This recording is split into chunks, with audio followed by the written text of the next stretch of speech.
Assalamualaikum warahmatullahi wabarakatuh. Kami di sini akan menjelaskan materi tentang aspek lingkungan pada mata kuliah Studi Kelayakan Bisnis. Berikut adalah anggota kelompok 1 yang akan membahas materi.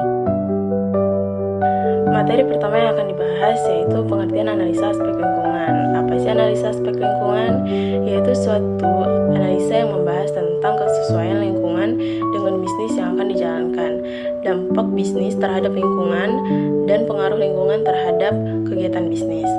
Adapun aspek lingkungan adalah untuk mengetahui dampak yang ditimbulkan jika suatu investasi jadi dilakukan, baik dampak positif maupun negatif. Dampak yang timbul ada yang langsung mempengaruhi pada kegiatan usaha dilakukan sekarang atau baru kelihatan di masa yang akan datang.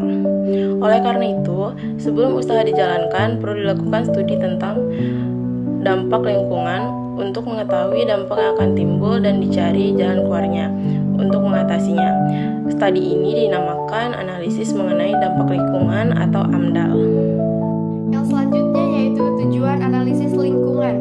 Tujuan analisis lingkungan dibagi menjadi 3 macam. Yang pertama, menganalisis kondisi lingkungan operasional, lingkungan industri, dan lingkungan jauh agar memperoleh jawaban apakah kondisi memungkinkan untuk menjalankan ide bisnis.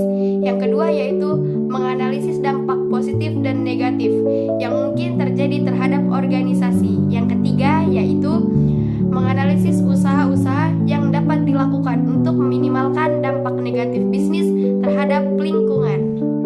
Yang selanjutnya yaitu kategori lingkungan bisnis. Kategori lingkungan bisnis itu dibagi menjadi 3 macam. Yang pertama, lingkungan jauh. Lingkungan jauh itu terdiri dari ekonomi, sosial, politik, teknologi, ekologi, dan global.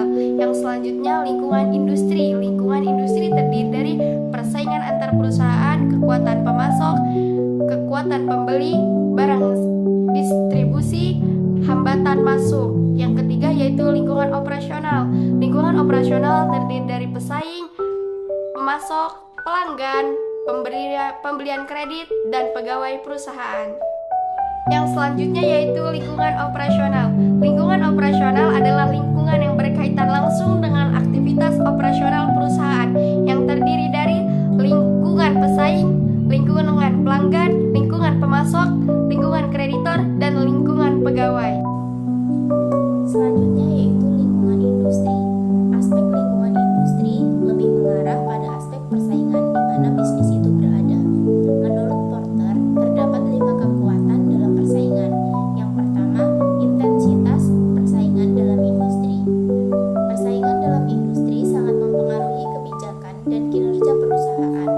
Hal ini bergantung pada jumlah kompetitor, cepat lambat pertumbuhan industri, tingkat diferensiasi produk di industri tersebut, ketahanan lama tidaknya suatu produk, dan tingkat rendahnya rintangan keluar dari industri tersebut.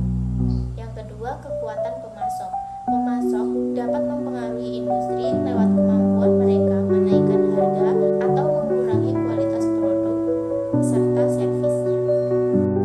Selanjutnya yaitu kekuatan pembeli. Pembeli mampu mempengaruhi perusahaan untuk memotong harga, meningkatkan mutu dan pelayanan, serta mengadu perusahaan dengan kompetitor melalui kekuatan yang mereka miliki. Keempat,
yaitu ada lingkungan teknologi.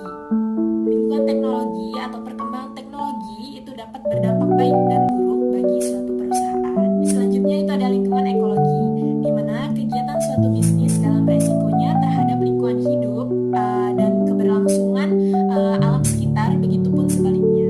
Selanjutnya ada lingkungan global, di mana pengaruh suatu global yang mungkin berdampak terhadap suatu bisnis.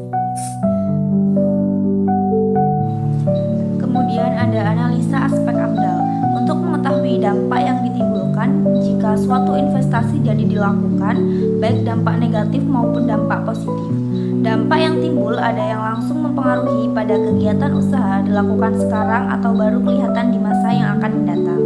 Studi dilakukan untuk mengetahui dampak yang akan timbul dan dicari jalan keluarnya untuk mengatasinya. Kemudian ada definisi AMDAL. Telah secara cermat dan mendalam tentang dampak besar dan penting suatu rencana usaha dan kegiatan. Arti lain adalah teknik untuk menganalisis apakah usaha yang akan dijalankan akan mencemarkan lingkungan atau tidak, dan jika iya, maka diberikan jalan alternatif pencegahannya. Kemudian itu ada kegunaan AMDAL. Bagi pemerintah, sebagai alat pengambil keputusan tentang kelayakan lingkungan dari suatu rencana usaha atau kegiatan, merupakan bahan masukan dalam perencanaan pembangunan wilayah, mencegah potensi sumber daya alam di sekitar lokasi proyek tidak rusak dan menjaga kelestarian lahan. Kemudian, bagi masyarakat itu dapat mengetahui perencanaan pembangunan di daerahnya sehingga dapat mempersiapkan diri untuk berpartisipasi, mengetahui perubahan lingkungan yang akan terjadi dan manfaat serta kerugian akibat adanya suatu kegiatan, mengetahui hak dan kewajibannya di dalam hubungan dengan usaha atau kegiatan di dalam menjaga dan mengelola kualitas lingkungan. Baik, selanjutnya yaitu ada kegunaan AMDAL bagi pemrakarsa. Yang pertama yaitu untuk mengetahui masalah-masalah lingkungan yang akan dihadapi pada masa yang akan datang. Kedua, sebagai bahan untuk analisis pengelolaan dan sasaran proyek. Dan ketiga, sebagai pedoman untuk pelaksanaan pengelolaan dan pemanfaatan lingkungan hidup. Selanjutnya yaitu ada dokumen AMDAL. Yang pertama, dokumen kerangka acuan analisis dampak lingkungan atau KA-ANDAL. Dokumen ini merupakan ruang lingkup dan kedalaman kajian analisis mengenai dampak LH yang akan dilaksanakan sesuai hasil pelingkupan. Kedua, dokumen analisis dampak lingkungan hidup atau ANDAL. Dokumen ini memuat telaahan secara cermat dan mendalam tentang dampak besar dan penting suatu rencana usaha atau kegiatan berdasarkan arahan yang telah disepakati dalam dokumen KA-ANDAL. Selanjutnya yaitu ada contoh dari dokumen AMDAL. Yang pertama, dokumen rencana pengelolaan LH atau RKL. Dokumen ini memuat berbagai upaya penanganan dampak besar dan penting terhadap LH yang ditimbulkan akibat rencana usaha atau kegiatan. Kedua, itu ada dokumen rencana pemantauan LH-RPL, yaitu dokumen ini memuat berbagai rencana pemantauan terhadap berbagai komponen LH yang telah dikelola akibat terkena dampak besar dan penting dari rencana usaha atau kegiatan. Selanjutnya yaitu ada pendekatan studi AMDAL. Satu kegiatan tunggal, yakni penyusunan atau pembuatan studi AMDAL diperuntukkan bagi satu jenis usaha atau kegiatan di mana kewenangannya pembinaannya di bawah satu instansi yang membidangi jenis usaha atau kegiatan tersebut. Kemudian yang kedua ada kegiatan terpadu atau multisektor, yakni penyusunan studi AMDAL bagi jenis usaha atau kegiatan terpadu baik dalam perencanaan, proses produksinya maupun pengelolanya dalam melibatkan lebih dari satu instansi yang membidangi kegiatan tersebut serta berada dalam satu kesatuan hamparan ekosistem.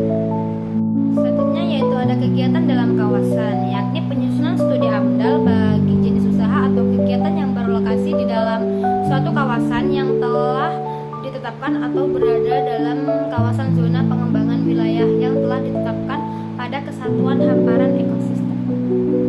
Sekian materi dari kami, dan terima kasih.